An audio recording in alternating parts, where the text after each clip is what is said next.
Hey everybody, welcome to the Herd Fit Podcast with Dr. Sam Rhee and myself, Coach David Syvertsen. This podcast is aimed at helping anyone and everyone looking to enhance their healthy lifestyle through fitness, nutrition, and most importantly, mindset. All right, on to day 2. So what did you guys do after that first day? Just same thing, live like a monk back at the hotel? Yeah. So there's a couple of things. Like, I think there's some interesting stuff we could tell you. After the last heat of every day, there was an athlete briefing, and Bob and Joe did a good job they started that thing pretty much right after. And you can tell, especially after the second day and third day, they're like zombies at this point, just tired. And you have anywhere from 400 to 500 people in that room listening to them talk about the next workouts. And again, we don't know the workouts until about noon the day before. So this is around 6, 7 p.m. where we have the workouts now. And man, CrossFitters are so high maintenance. They really are. Because Bob and Joe are like, hey guys, here are the workouts.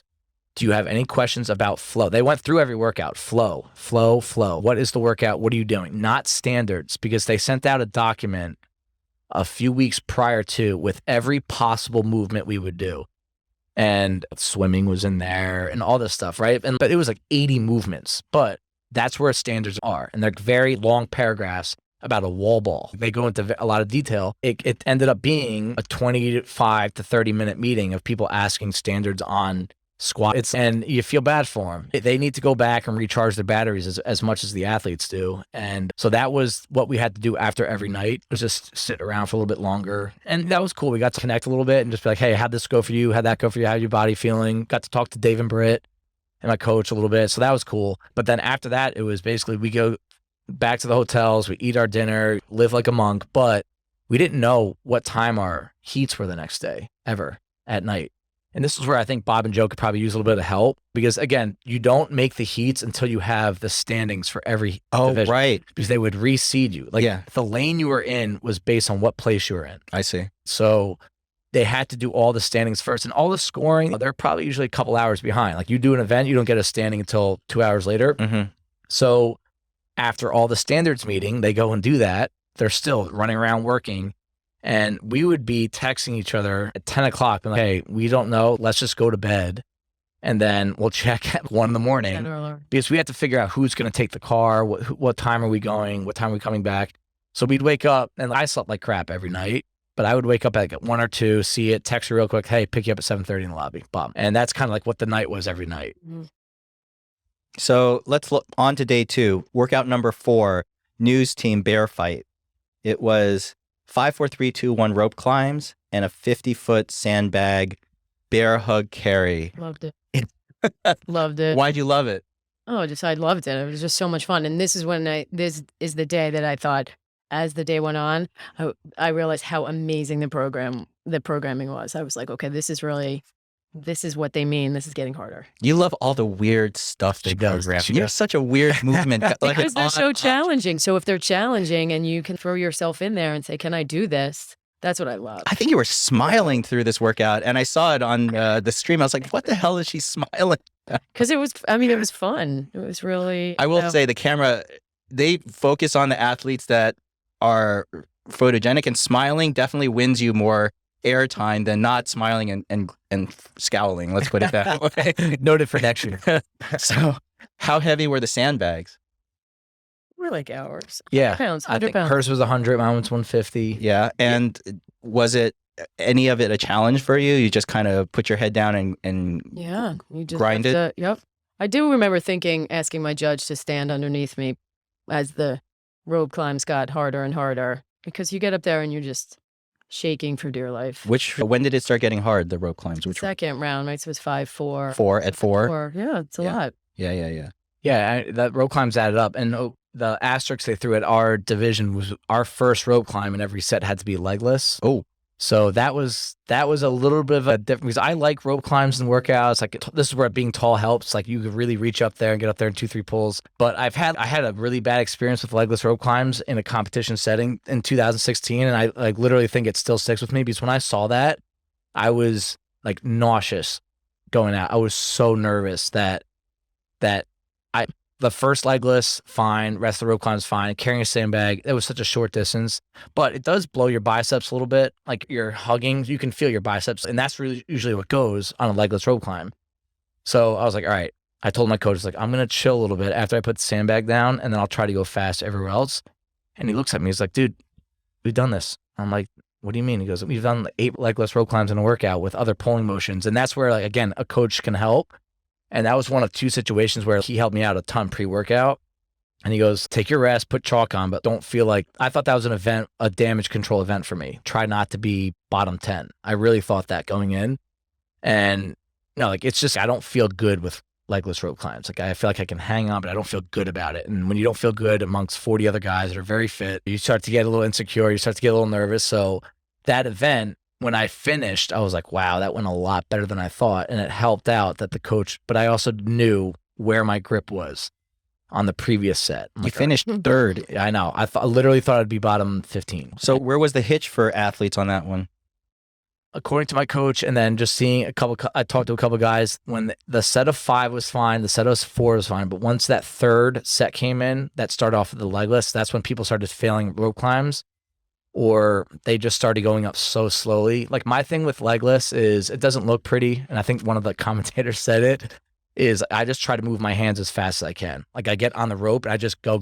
I don't try to like swing myself up there. It's just too much hanging. Time under tension. Yes, time under tension is huge. So, and it worked out. And that was one of those I went numb experiences of the weekend where I suck at coming down the rope in training. Like, I was flying. I felt like a firefighter going down a pole. I'm never like that. But again, you get out of body with that stuff, and it really can bring you to the next level. Are you looking constantly at the athletes next to you? Peripheral. And it's easy in that because you can tell when you're doing the sandbag, you can tell, like, all right, there's guys on the floor, there's not. And I knew after the set of 3, I was like, all right, I might have this. And it worked out. All right, let's move on to workout number 5. Oh, wait. Oh, I wanted to ask you guys a question. Do you guys take any pre-workout or anything before any of these events? I don't. I took the beta-alanine. That's it? In the morning. Yeah, that's it. Yep. No. Come drug test me. All I can say is I usually take a pre-workout when I've done local comps, but then I couldn't imagine doing it all day. I was going to say, then you never get off that high. Yeah, I would just, my heart, I would stop. Probably. Yeah, it's, yep. All right, so workout number 5. I'm a glass case of emotion. 9-minute AMRAP, 30 burpees over bar, 75 hang clean to overheads, 75 pounds, 55 pounds. And then max handstand walk with remaining time. And this was one on the other floor, which was not televised, but thankfully it was either Britt or Dave videoed, which was so helpful. Yeah. I remember listening to Bob talk about this one, and he mentioned they didn't want too much handstand walking, so they threw in the burpees over bar just to eat up some time so that it wasn't people just handstand walking for 7 minutes or something like that. Right. How did you, 75 hang cleans to overhead though? Yeah. How'd that feel? This was the only one I think I was disappointed in. That I loved it, but I really thought I would get to the handstand walk. I was just disappointed that I thought I had planned it out well for myself, and I just felt, but because 75 is a lot. How many did you get through? 75. Oh, you got through 75. But then no time left? No time left. Yep. So. How long was that? It was 9 minutes, right? Yeah. Yeah, again, that was a workout where reps per minute helps me out a little bit. Like, how many reps can I do of this in a minute? And like, all right, so I'll probably get to the handstand walks with X amount of time.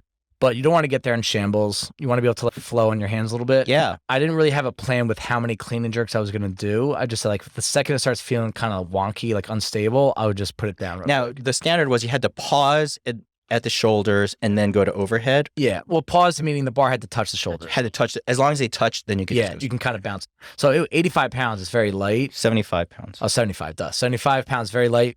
Where, like, I got to a point where I found a flow where, like, the second it would touch my shoulders, I literally just squeezed my butt as hard as I could and it would get up there. Like, I wasn't driving the bar up with my arms, and then I would try to bring it down as fast as I could so that I didn't have that overhead fatigue. And I think I was like, maybe this is this part of this is about halfway through the weekend, right? Where you start knowing who's around you in the standings a little bit. Right. And fortunately, I had both those guys in front of me, eyes-wise, when I was doing them. And I could tell I was moving it faster than them. And I'm confident on my hands, just under duress. So if I can get there first, I can hang on. You have to roll the barbell off the floor once you were done. Again, that was a really tight floor. Yeah. And sometimes I get a little like left to right a little bit when I handstand walk. The lane was shallow and like thin enough that if your hand touched the line, you had to go back. Oh, really? So I was getting a little nervous about that. I think the second on the floor on the handstand walks, and the one guy that was right behind me in the standings or right ahead of me in the standings, I got there about 20 seconds before him, and I was like just watching him the entire workout. Like he was on one side of the floor and I was on the other, and every time he started, I started so I could stay ahead of him, but I started to fail, and I got no rep 3 or 4 times. Oh. I remember reading Britt Darcy's comment. She goes, "Oh, F this guy." But every no rep I got was legit. The one thing that makes this hard is you have to get your hands past the line. Yeah. But one of the lines was it was a dash line. It wasn't straight. So there were 2 no reps that I got where I felt my hand was beyond the line, and I came down and he said, no rep. I had to go back. And I was like, well, all right, whatever. I couldn't tell. If there's nothing objective. Right. There's not an actual. It's just a blank space. Right. You had to project it over mentally. But that judge, he was very good. I don't think so. I ended up losing to that guy by 5 feet. He caught up to me. Yeah, you were in second place, and it looked like you absolutely crushed it. It was so narrow. I was worried that people were going to crash into each other. Yeah, I'm sure they were too. Yeah. But, that is what it is. I think what the smart thing was they made us get the barbells off the floor. That was smart. That was actually part of the workout. Get the bars off the floor. And if someone falls into you, they fall into you. So the 30 burpees are bar nothing. Nothing. No. It's a nothing burger. And then you just do 75 unbroken hang cleans. Never done that before. And how did that feel? Ever do Randy? Yeah. That's what Randy is. The snatches. Right? Yeah, so it's 75 snatches from the ground, but it's a harder lift. And that's where it's like, all right, that takes me about X amount of time. I'm going to break it up a little bit more than I would Randy. And that kind of helps. That's why I thought the programming was so good, because I've never done that before. I've been in CrossFit 10 years. I've never done 75 hang clean and jerks at that weight. And I'm going to program that at Bison, I think, in January, after we start doing some handstand walk practice. It's safer than Randy because you wreck your back with Randy. Right. You're standing up the whole time. The whole time, especially if you're just sort of flexing and extending that way. And I know Bob Jennings said he actually consulted with, I forget what the name of the group, but they basically helped fine tune the workouts for the masters to make it a little safer. And this goes to show what great programmers will do, because everyone knows Bob Jennings programs heavy. He loves heavy barbell, but he also realizes this is for safety as well. Right. And for the CrossFit Games, for those athletes, even they are concerned about safety as well. Yeah. And they fine tune their workouts. He looked to outside assistance to help him manage this. And I thought that was great to hear him talk about that. Yeah. Is that it takes not just one person, but a group of people to help figure things out. Mm-hmm. That's cool. Workout number 6, yeah, right? It was another really short one. Yeah. So what was that one? That one was, for time, 30 cal row, 5 deadlifts. And for cat, it was 25 cal row, 5 deadlifts. And what were the deadlift weights? 245. 245 for cat, 365 for me. I'm pretty sure they, like, at a certain age, they start dropping down the weights. Yeah. I think they did it after cat's age. So cat was deadlifting the same weight as me, basically, the female version. Like, I think the 35 to 39 women were deadlifting 245 as well, I believe. And that's a heavy barbell. How'd that feel? I'm really proud of this one because mentally I went into this, I am doing this. Yeah. I got this. Yeah. I didn't, but I did it, thinking, I'm doing this. I think I could do this. Listen, and I think that's part of it. You have to learn. I never deadlifted 245 before, so it's well over my 1 rep max. So I went in thinking I was doing it, though. How did it feel attempt-wise? I don't have anything to compare that to. That was a major struggle, but I mentally was really in that, thinking, I got this.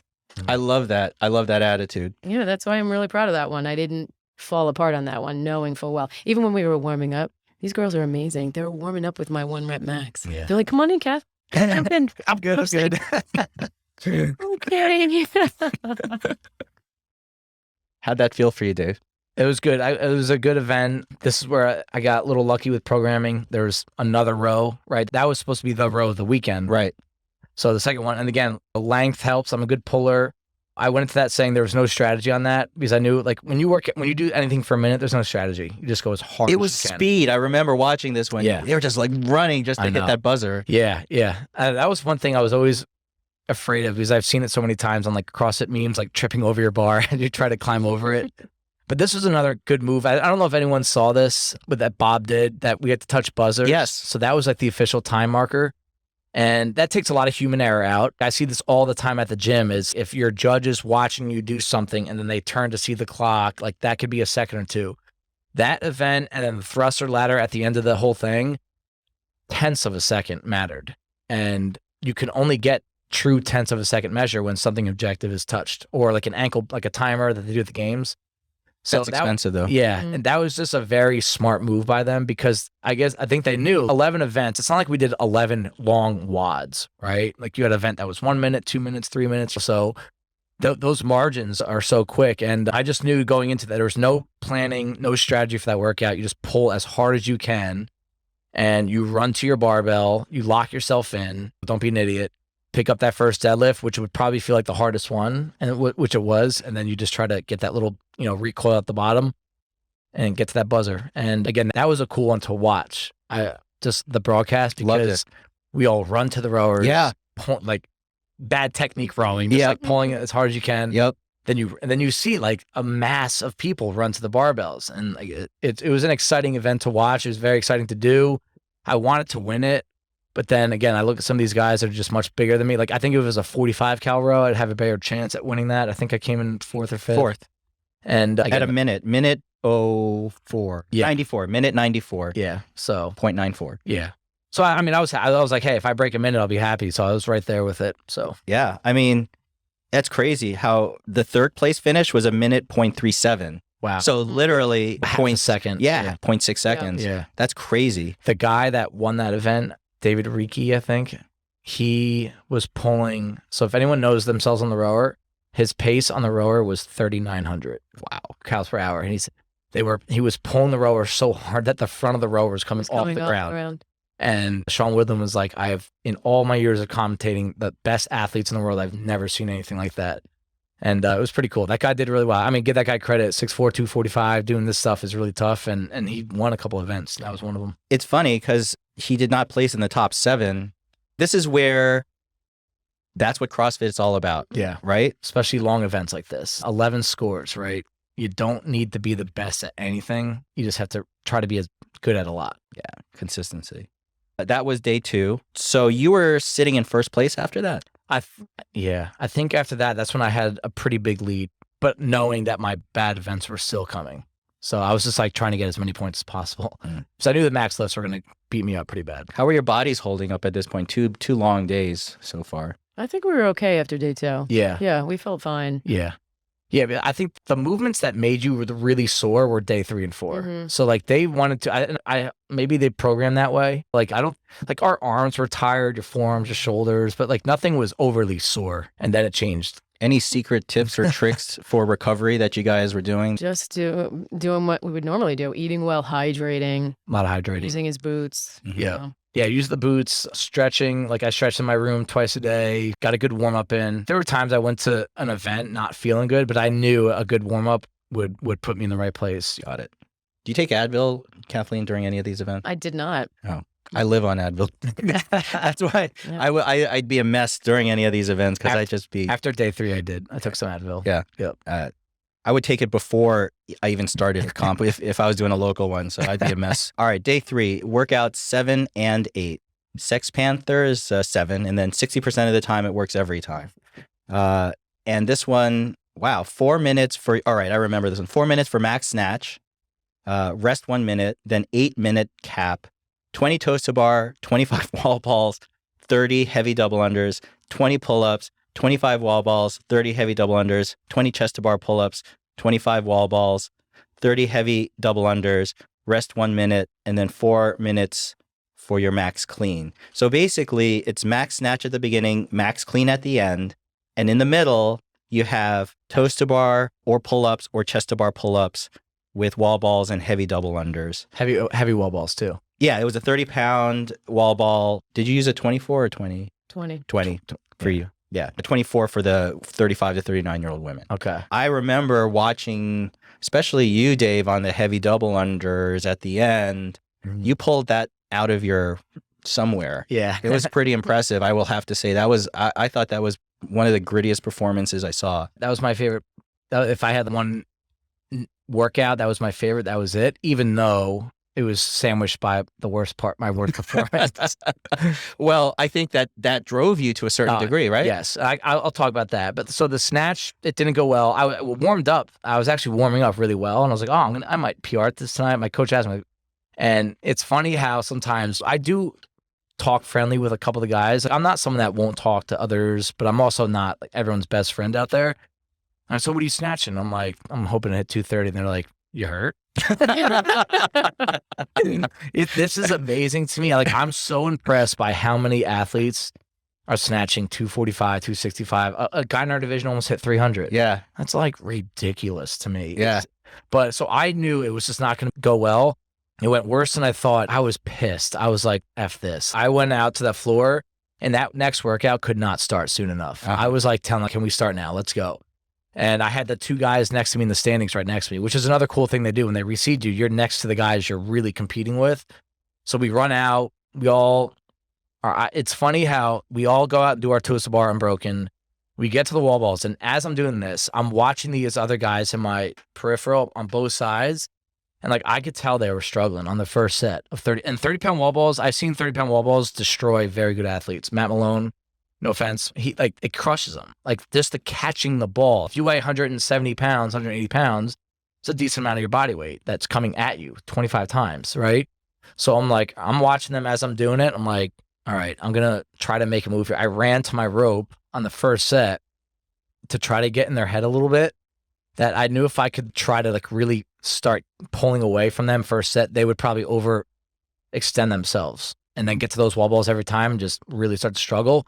So that first set of doubles went really well. The second set though, I tripped up like 4 times. And I don't like to this day, I don't know what happened there. It just happened because I'm very comfortable on the heavy rope. My coach has been programming me heavy rope once a week since June. Yeah.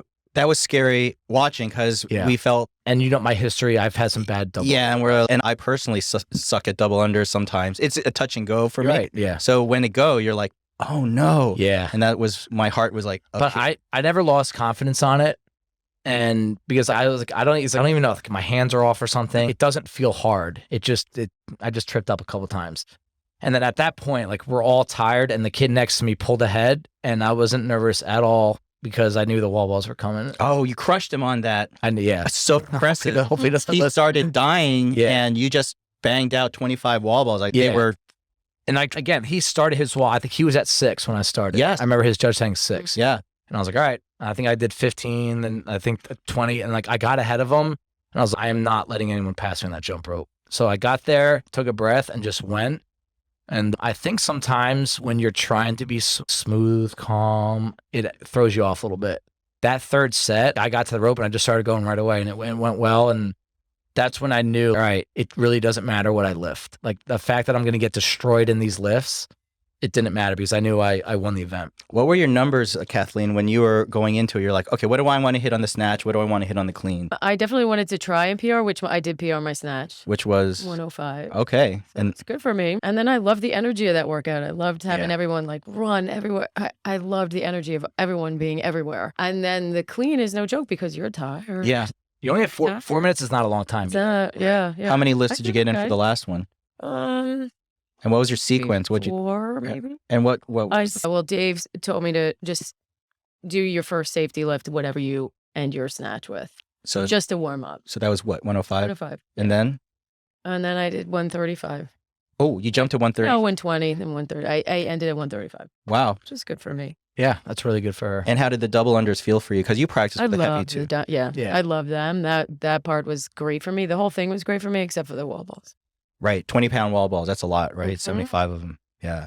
I probably had 75, no reps. I can tell when Kat's struggling with wall balls, I can tell she'll be jumping on every rep. Yeah, I do that too. To get that thing up there. Yeah. And it's fine, but it makes the sequencing of catching and going, it makes it really tough to do when your body has to recoil and catch a ball at the same time, basically. Yeah.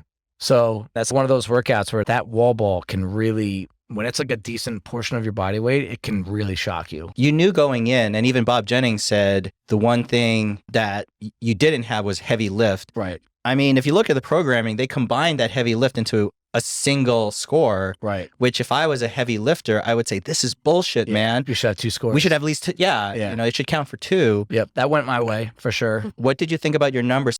Did you try to hit above what you ever thought you were going to do at this point? Or were you, okay, let me be conservative and just hit what I need to? I didn't want to bottom out. That was, so another thing about this was my event. This was my PM event. I did the double dumbbell workout earlier in the day. Okay. So I think they reversed that order first, right? Yeah. You did this Right. first and then, This yeah. first. So that's just the way they had to do it logistically. So again, I knew what my lead was going in. Like I beat both those guys in the double dumbbell workout by a decent amount. So I was ahead by a lot. So I was like, I went in saying, I can only blow this thing right now if I really, truly bottom out or get hurt.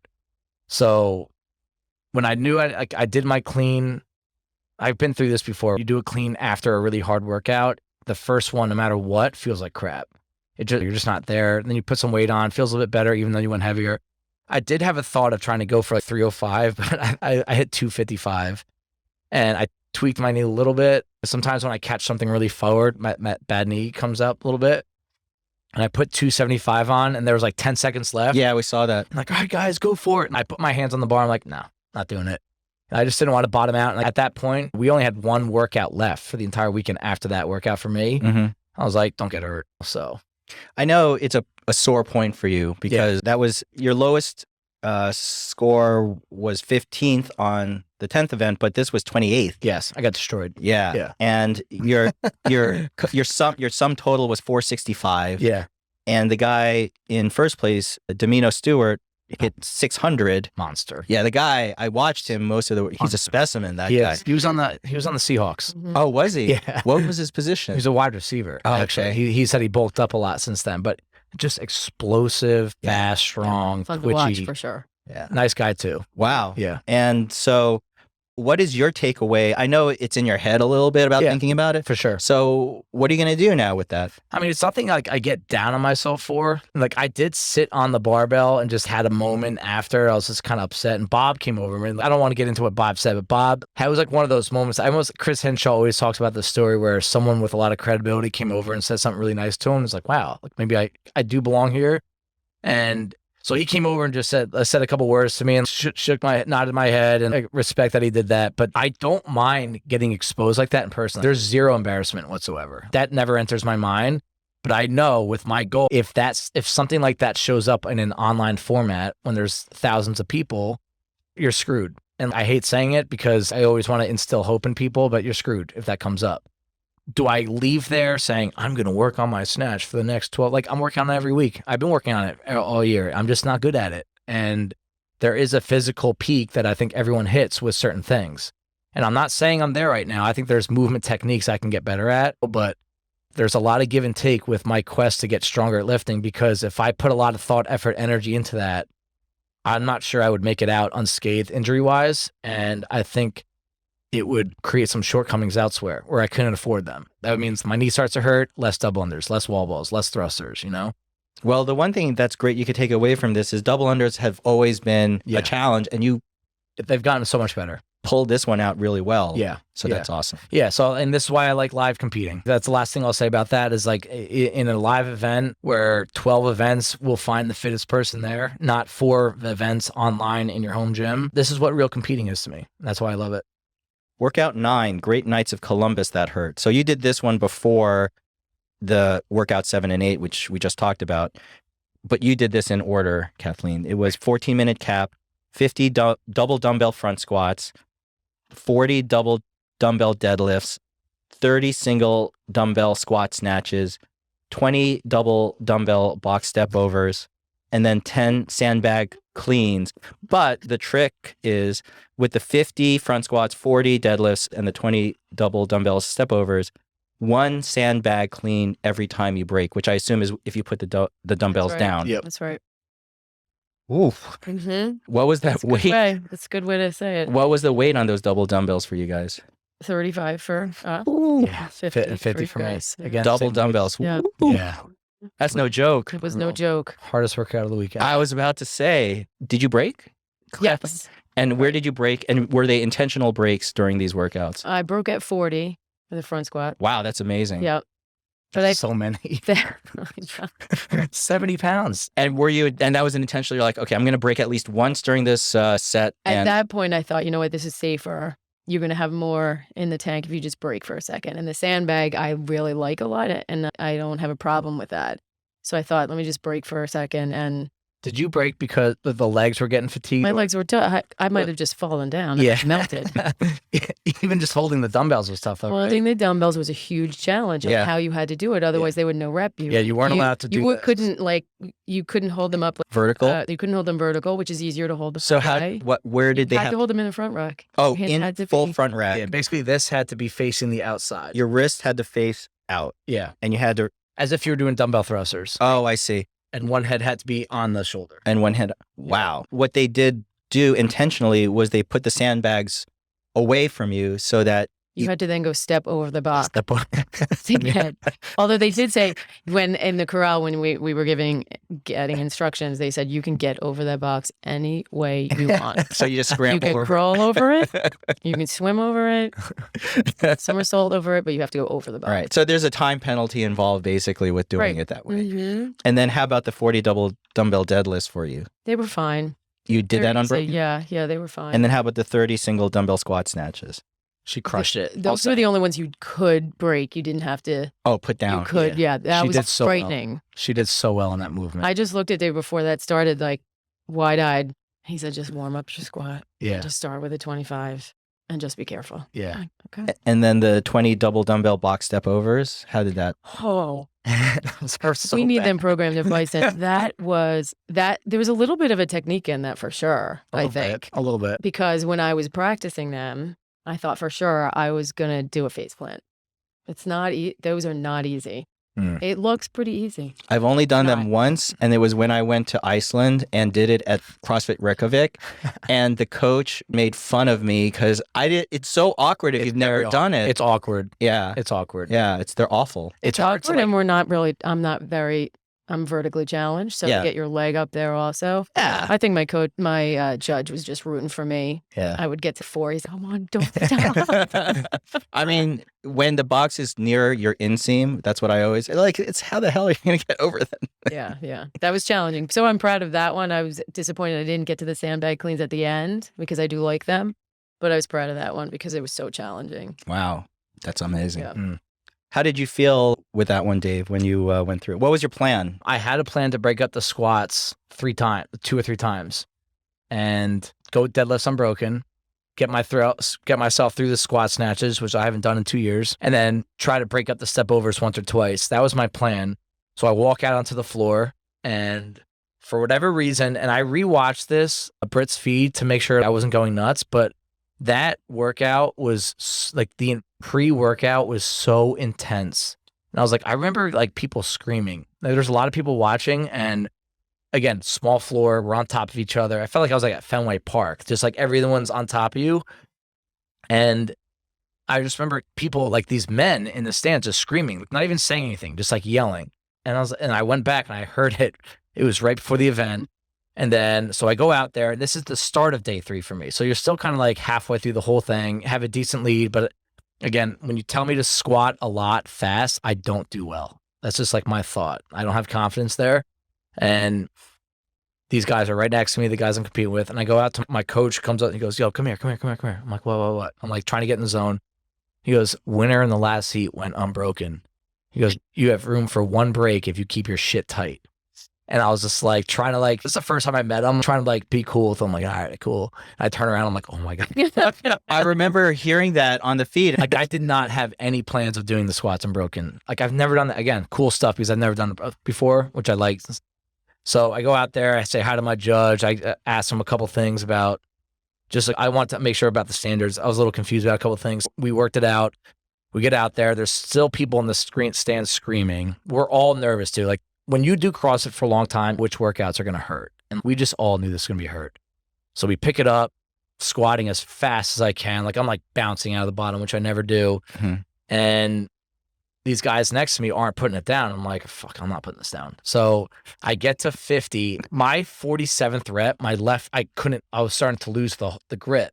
Like, it was starting to fall a little bit. And I was so nervous my judge was going to say, no rep. And I was like trying so hard. I was like, please, please, please get to 50. I get there, I put them down, and I beat the two guys next to me. And I know based on their bodies and watching them, like I can deadlift faster. So I picked those things up and I went as fast as I could. Probably had not a good, but my legs were so tired that I didn't bend them. So this is where flexibility helps a little bit with this. Like I did not bend my knees. I saved them and I just like all back, all back, just like hitting the ground, coming back up. And then the squat snatches went a lot better than I thought for a movement that I have not done in, I'm telling you, 2 years. And again, this is where I think part of the reason why Kathleen likes new movements and like new stuff is that's where like you start to feel like, all right, how fit are you?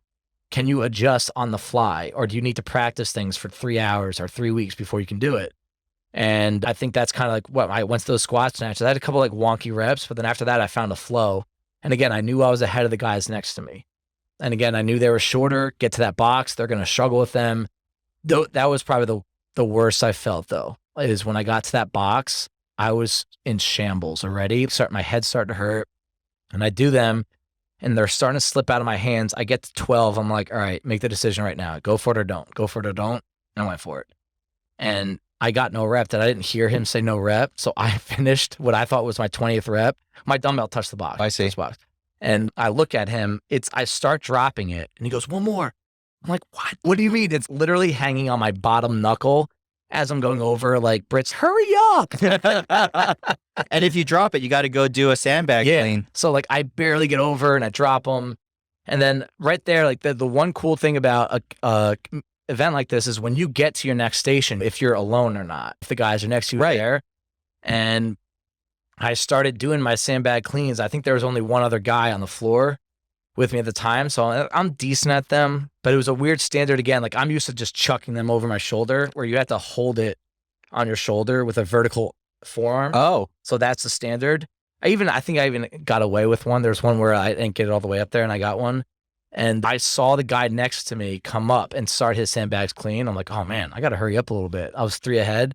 But then I didn't know it was a penalty rep. He had to go back. So I did that and I crossed the finish line and collapsed. Ash doesn't like this. Sometimes get into that kind of that head feeling. I can't open my eyes and she was afraid I'm going to have a seizure or something. But I was in really rough shape after that. Didn't drive home. Had no interest in getting in a car. I walked home and felt like a zombie, but I knew that event was going to help me a lot because a lot of guys finished between me and the guys behind me in the standings. Yes. One of them, I would give him a shout to Sibo from Dominican Republic. Mm-hmm. He's also one of my coach's athletes.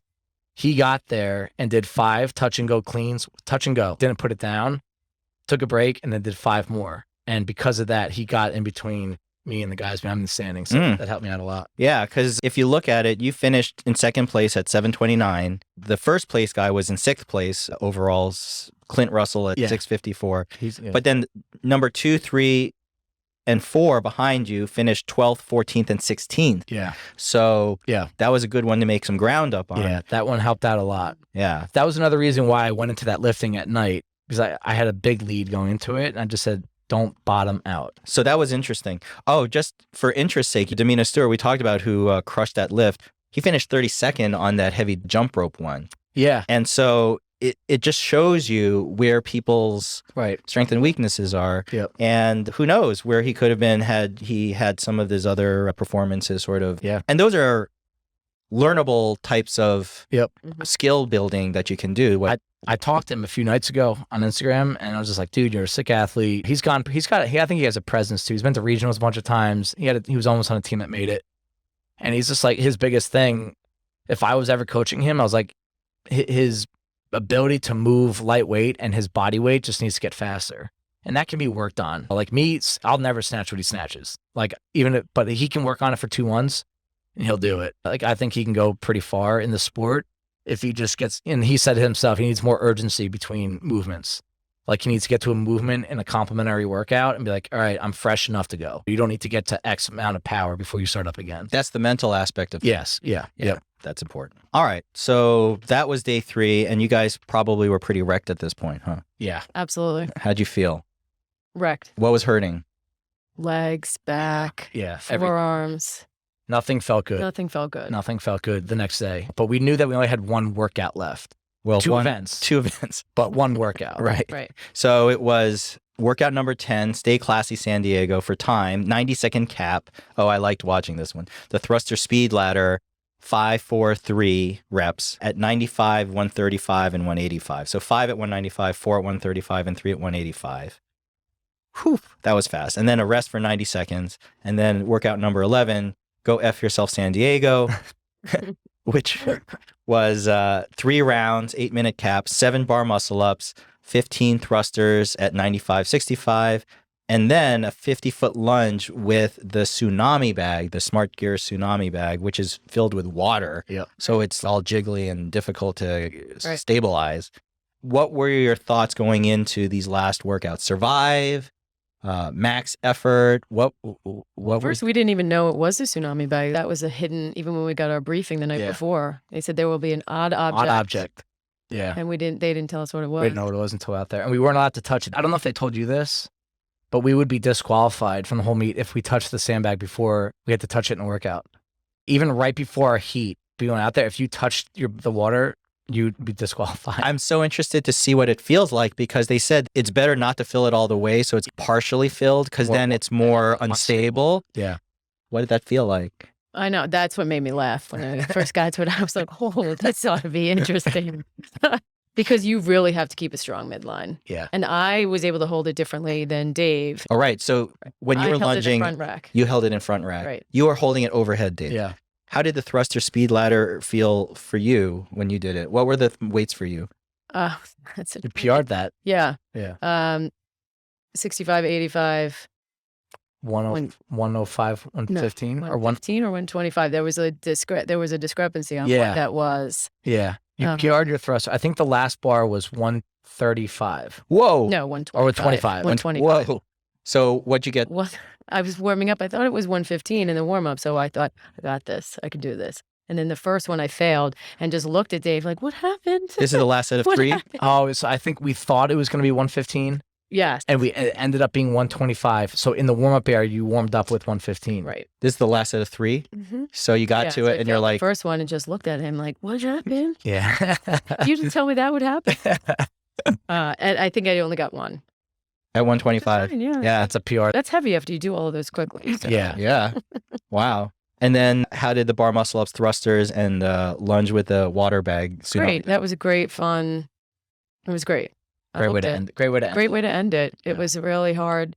Going back and listening to Dave film that, he's, oh my gosh, Kathleen looks like she's been drinking. Because it's hard to keep your midline after doing all of that, after all those thrusters. Is it sloshing around? And trying to try to lunge and stay in a straight line. Wow. But it was fun. It was great. Great programming for that one. Yeah. For sure. That was cool. Yeah. What were you thinking, Dave, going into it? So I needed to score 120 points on the day to guarantee a win. Like, I think when I'm younger, I'm like, no, go for it no matter what. Like, I'm like, get 120 points. So, I think that averages out to if you came in 12th place or 13th place twice, or maybe even less than that, I'd be fine. So I knew I'd get buried in the thruster ladder. I mean, some of these guys, they're just so fast and so strong. Yeah. So again, what was the same as the lifting is don't bottom out, meaning don't get in a rep. Don't fail a rep. I'm not going to say I went slow. Like I went as fast as I could. I just made sure that when I got to that 185, it's funny. As I picked up, I had all the guys in my view. I was the last guy because then the girls were behind us. I picked up my 185. As I'm doing my first run, I see 8 guys go touch the back. I'm proud that that did not distract me because you have to kind of zone in a little bit on this thing. Like your front rack, your squat, your pressing, your timing. Yeah. So I get it. And just bang it out. And I get there and these guys are like celebrating. And in my head, I'm just like, all right, now the workout starts. Is this triplet? And like, I just went into it same as I went into that wall ball jump rope, kind of like a little pissed. And sometimes when I get pissed, I go faster. And like I ran, I almost fell off the pull-up bar.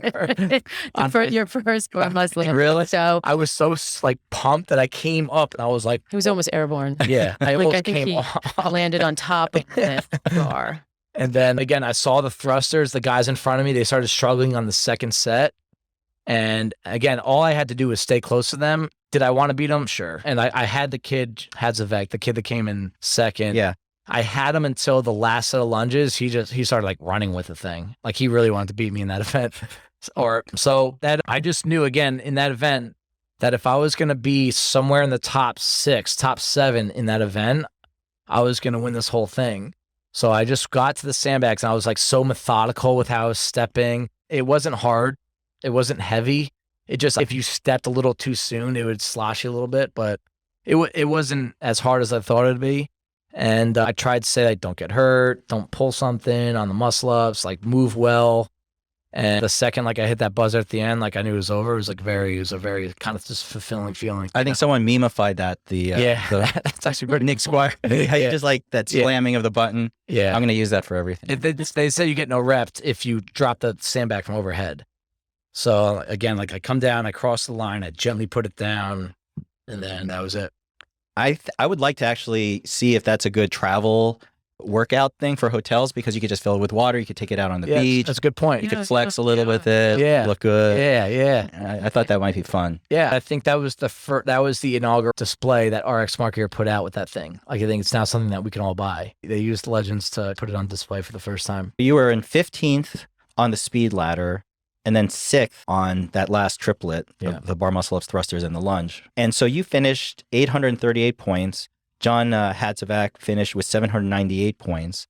So you finished a solid 40 points over. Yeah, which is not a huge gap, And he did his best. He got 4th and 4th on those last 2. Yeah, he did really well. And I would say the commentators had a lot to say about you as Camry? Great Toyota Camry.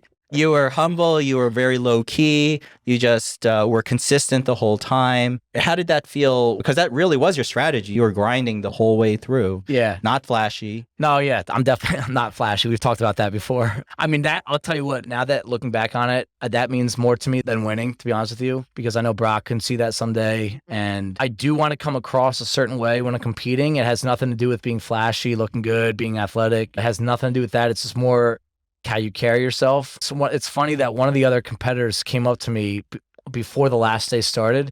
He was like, dude, I didn't even know you were the one that was in first the whole time. He goes, you're just so low key. He goes, I respect that. And like that stuff, that means a lot to me, because that's one of the number one things. If I do want to inspire anyone through competing, it's, you don't have to look a certain way, have a certain background, have like anything to do well in the sport.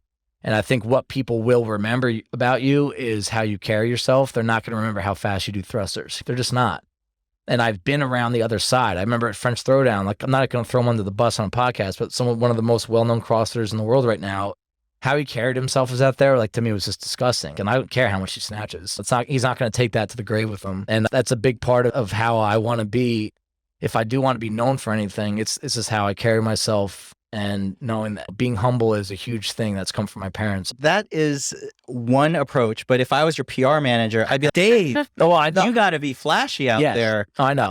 When you look at CrossFit athletes, I think they fall into those two camps. Yeah. So you see the flashy ones, the ones who are way out there, who really feed off the PR. But then, honestly, there are a couple. I just watched Dubai, the Laura Horvaths or the Kristen Holtes. Yeah. These Europeans, the Hungarians, the Swedish guys, they're super low key. Yeah. You would never know that podiumed at the games, podiumed at Dubai. But the thing is, I would never criticize for someone that is flashy. Like, I do want to make sure, I don't care if you're flashy or not. I just don't. It's just not who I want it. Like, when I go to bed at night and like when I think about what I'm doing with my life, that's what I want to be. And but I don't criticize those that want it. You can make money if you're flashy. But there's a lot of athletes that like they take their clothes off and get their pictures taken off of them and put them on Instagram. And I wouldn't have you take your clothes off, but maybe I'd have you smile a little bit.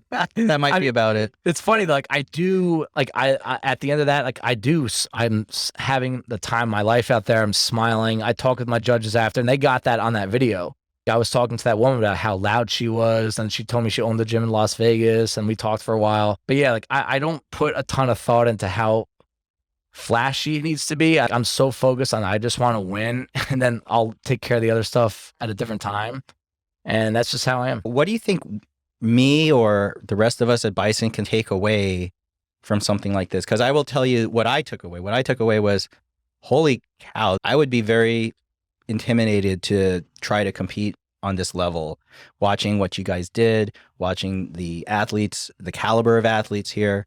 If I were to try to help, I wouldn't be helping as an athlete. I'd help in some other role, probably, is what I would do. but it was also very inspiring. I cannot tell you how many athletes here were like, I got to try some of these workouts just so I could see what it feels like. They look exciting. They look fun. Some of them, I mean, not all in a row the way you guys did it at the level you guys did it. But there was a lot here that I took away watching you guys where it kind of gave me a spark in terms of looking forward to the open and working hard for that. Yeah. Kel, what do you think? I'd go first. Yeah. I think the biggest thing is I think everyone is best if you create this goal that you think it's within your reach or not within your reach. I don't think that really matters. Like I have a goal, like I put it out there all the time. Like I want to make the CrossFit Games, compete there, and I want to win the CrossFit Games for my age group. Don't worry, Matt Frazier, you're safe. He's retired, so he's definitely safe. But like I also know that if I was a betting man from the outside, my odds are very thin. But I'm not. I don't get embarrassed by not getting there, and I think that's what that holds a lot of people back is that they're afraid to put their goals out there because if they don't get there, others might see you as a failure or you see yourself as a failure. But I think that a lot of these goals that you shoot for, there's so many other things that come your way because you're shooting after that goal. If I never make the games, I wouldn't be surprised. But because I'm trying to, I got to experience this. And I got to experience being on a Coliseum team that made the regionals back a few years ago. Like you win local competitions and you find your true peak, your physical peak. And I can't speak to say, hey, you're never going to be afraid or have anxiety or have bad stretches where you question whether or not, like I question this stuff all the time, trust me. But I made my mind up a long time ago that I want to set an example for others, but also Brock now. It's like that I'm going to go after something that's beyond my reach and I will not fear the result. And the last thing I'll say before I want to hear Kat's thoughts is I love the process. I truly love it down to its core. And I love it more than the actual result. I probably enjoy the result more, but I love the process of coming in on Saturdays at 5 a.m. alone, doing, these stupid row bike intervals that in your head, you're like, is this really going to make me a better athlete? And honestly, I don't know if it does, but that process, I think it instills so much discipline and confidence in yourself that you just can't get in other areas. And I think that pursuing myself as an athlete has made me a better person and coach. Yeah, I would say I love the process too. If I could bottle the energy that we had when we were there, I'd love that. I think I'm a little addicted to that. But I think in terms of a takeaway, I think someone has to really love the process and has to really, it's not really just about the physical piece. There's so much mental, emotional, spiritual stuff that goes into it beforehand and while you're there. So I think that you have to be really strong between your ears too. And I'm pretty proud of that. Keeping your head in the game for a week and honestly, without your family there. Right. You're alone. It's hard. Right. You're alone. And I think CrossFitters, we all almost get too reliant on others sometimes. Even though the support helps, it helped me out there. Probably helped you. Yeah. But you're alone with your thoughts for 95% of training, the time between training sessions and competing, and yet there has to be a level of independence that you can prove to yourself that you have leading up to those moments. Because if it's not there, you're not going to go and train by yourself. You're going to take a day off because your training partner took a day off. You're not going to try hard because your training partner's not there. And then you don't get to the result that you want. And I think that you have to have a certain level of independence and, like she said, just mental toughness. And be willing to get out of your comfort zone. The whole process is out of your comfort zone. So even just not knowing what the workouts were, I thought was the most exciting piece. Yeah. Like Christmas every night. That was cool. So exciting. I want Bison to do that. It was so exciting. Go like a week without releasing workouts. I don't know. That seems like a lot of coal in my stocking every time that thing gets announced. But I will say this. There's no doubt watching you guys go through the process and then compete, both of you are changed. Both of you are better off having gone through that. And I see that in both of you. Yeah. And I think if for me or for anyone else, we would want to think about what kind of process do we want to go through and then what challenge do we want to compete in based on that process? Yeah. And how would that take us out of our comfort zone? Right. It doesn't have to be something elite like this. No. It could be anything. It could be the open. It could be the open. It could be the open. It could be just a daily WOD that you want to set your goals on. Whatever it is, there's no doubt watching you guys now versus when you guys left, that inspires me to try to find my own way of doing it that way. Yeah. Now, we hope that, we talked about that. We hope that others can take, this was an experience for us. We're not going to lie about that. It was a very personal experience, but we do know that it can help others, and we hope that it does. Yeah. Awesome job, guys. All right, thanks. That's great, thanks.